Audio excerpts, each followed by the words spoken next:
Louis Riddick. Here we go, Louis.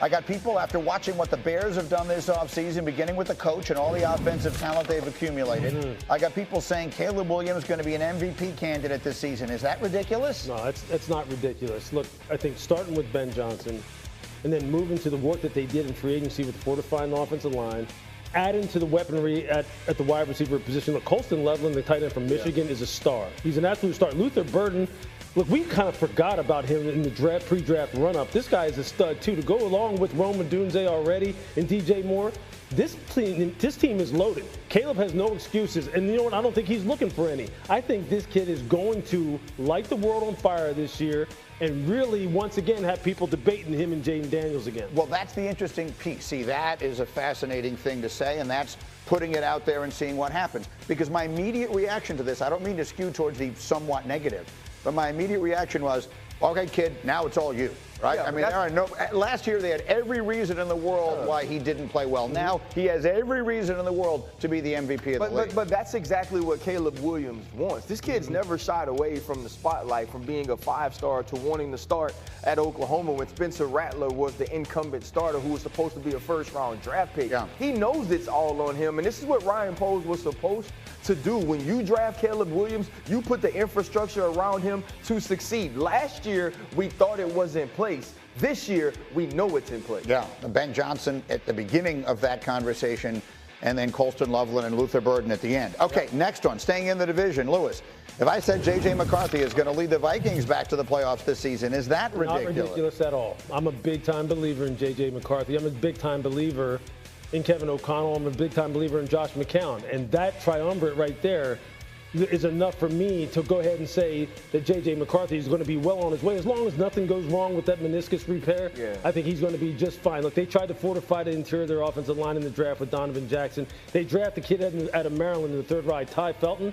That's going to go along with what is already a stacked wide receiving core anyway. This is one of the most well-managed football teams, best-built coaching staffs in the NFL, and J.J. McCarthy is going to reap the benefits of that. Oh, see, this isn't the question that we had planned, but it does make me think about it because you got Green Bay. I think they got better. You got the Lions, who are really good, but probably got worse losing their coaches. Bears get better. But who's the odd man out now? But that's the thing. That's what makes this question such a difficult question to answer, because we know that the Minnesota Vikings have a great infrastructure. We've seen what Kevin O'Connell could do from a schematic and play calling standpoint, and we believe in J.J. McCarthy's talent. That's why he's a top 10 pick. But this is such a difficult division to win with Jordan Love in that division, with Jared Goff in that division, the Chicago Bears ascending. So it's going to be a difficult division to say this is the team that's the front runner or this is the team that's the odd man out. That's the one to me, because it's almost impossible for a division to get all four teams in it. It can happen. Obviously, there are that many wild cards. But with them cannibalizing each other, it's very hard to do. What winds up being the differentiator most times, right, is attrition. It winds up being who has most of their guys available at the end of the year. And that's really what it's going to come down to, because the margin for error with these guys is going to be like slim and none from team to team. Right, and then the last one here from the ridiculous feature is the Steelers. So if someone says it has not happened on Mike Tomlin's watch, in fact, it hasn't happened since 2003. But the Steelers are finally going to have a losing season. Is that ridiculous? No, it's not ridiculous, because, look, the division is getting better also. Okay, Baltimore's going to be there. Cincinnati's going to get the defense right. They retained all the primary key players on offense. In Cleveland, look, for as much as I disagree with some of the things that they do, with a lot of the things they do in Cleveland, they had a hell of a draft this year. And if they get their quarterback situation at least stabilized, they're going to be right there, too. And you know they give the Steelers a lot of problems. Okay? So now with Pittsburgh, what's happened there? How have they necessarily leveled up this football team, in particular on the offensive side of the ball?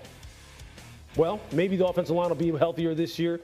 We'll see what happens with the running game. But the quarterback position is where it all starts and where it all ends with them. And they haven't addressed it. Until Aaron comes in, and if he comes in, we're going to be sitting here having this discussion. Yeah, if you're saying it right now today, absolutely. This is a year for the Pittsburgh Steelers to have the first losing season under Mike Tomlin. And I don't want that. I'm going to be honest. I want to get on here and talk about how great of a coaching job he's done, how he's coached above and beyond what that roster is. But you know it like I do, Lewis. At some point, the Roosters, whatever they say, whatever that saying is, like at some point you're going to have to answer come home to roost. There you go. Yeah. The Roosters come home to roost. Or is it the chickens? At some point you're going to have to answer to not addressing the quarterback position in the way that allows you to compete. Here's how they're going to do it.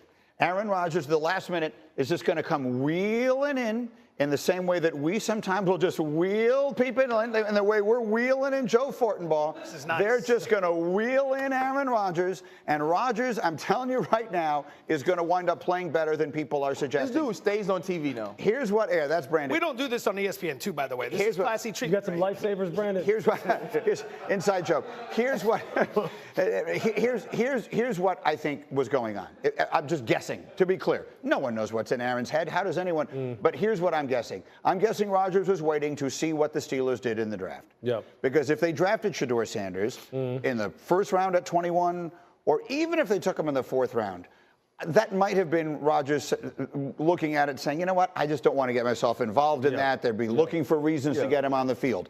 Now, the draft is come and gone. Free agency is come and gone. They don't have anybody that they're going to be looking to get on the field instead of him. I can see Aaron saying, okay, now I'm good here. This is pure guesswork on my part, but that's what I'm saying. That's a very reasonable explanation and expectation of how this is going to play out over the next maybe today, maybe over the next week, maybe over the next month. I can totally see that happening. That's a reasonable hypothesis, and I think it's stupid if they adhered to it. Because? Because you still don't have a guarantee that Aaron Rodgers is going to come into that building and save the day. You don't know what Aaron Rodgers is going to be if he does decide to play football for the Pittsburgh Steelers. If I'm making decisions in this draft, I'm trying to build my team in the best possible way to win, regardless of what Aaron Rodgers decides to do.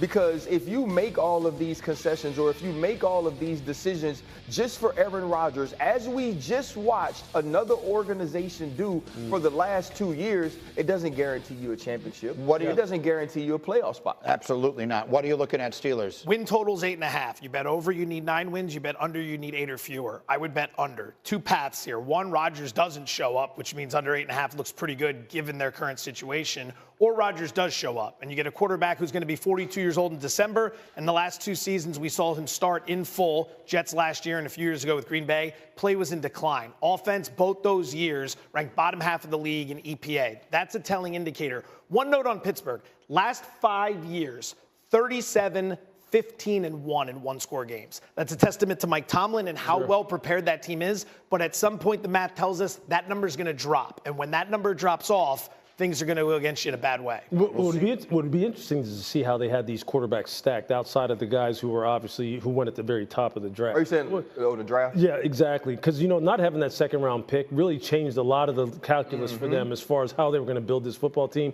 and how they could address that position. They didn't have it because they went out and got a receiver in DK Metcalf. And as Tim Hasselbeck said yesterday on our show, 40-year-old men are not out there in cleats throwing balls to wide receiver if they're not planning on playing. Right? Aaron Rodgers is going to come back and play. All right, indulge us one moment.